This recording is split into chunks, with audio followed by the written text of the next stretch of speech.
The new Marshall Bluesbreaker, is it worth it? I'm gonna say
Hey everyone, I'm Jack Fossett and welcome to this review of the brand new Marshall Bluesbreaker Reissue pedal.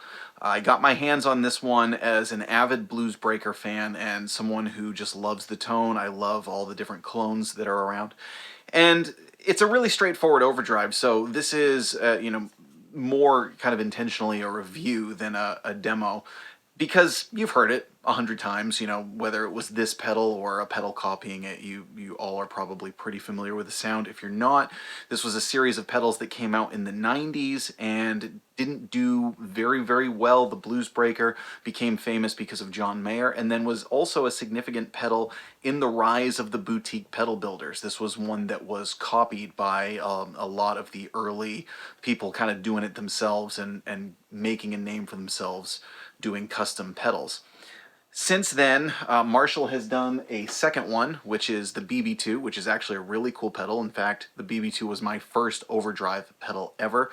If anyone knows where I can get some replacement knobs for it, please send me a message, because I hate these knobs, but the tall chrome knobs are hard to find. That's neither here nor there. So, with the demand for these and kind of with the desire, and also with the prices of these going sky high for actual ones that came out in the 90s, Marshall decided to do a reissue. Now, I'm going to tell you exactly what I think of this right now. Is it a great pedal? Yeah. It's a great pedal. It's a significant pedal.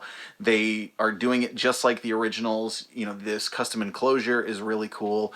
The tone sounds just like the originals. It even has the same little idiosyncrasies, like if you kind of notch the gain right about there, which is about 3 o'clock, all of a sudden the drive really kicks in. Before that, it's almost very clean and more like a character kind of boost. It does this sort of upper mid-rangey thing like a Marshall amp would. Is it worth it? I want to say no. And the reason I want to say no is it's just overpriced.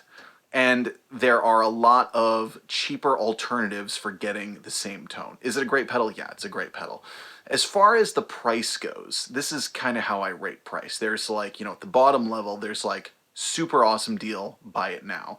Then there's, hey, really good deal. And then there's, that's priced exactly right. Next you have, that's a little steep. Next you have, that's more expensive than I'd like. That's about where this one is. Then you have, wow, you're crazy. And then you have Whole Foods. That's about how I tend to rate, you know, what things are worth it. So this one is kind of 2 steps higher than neutral as far as price goes.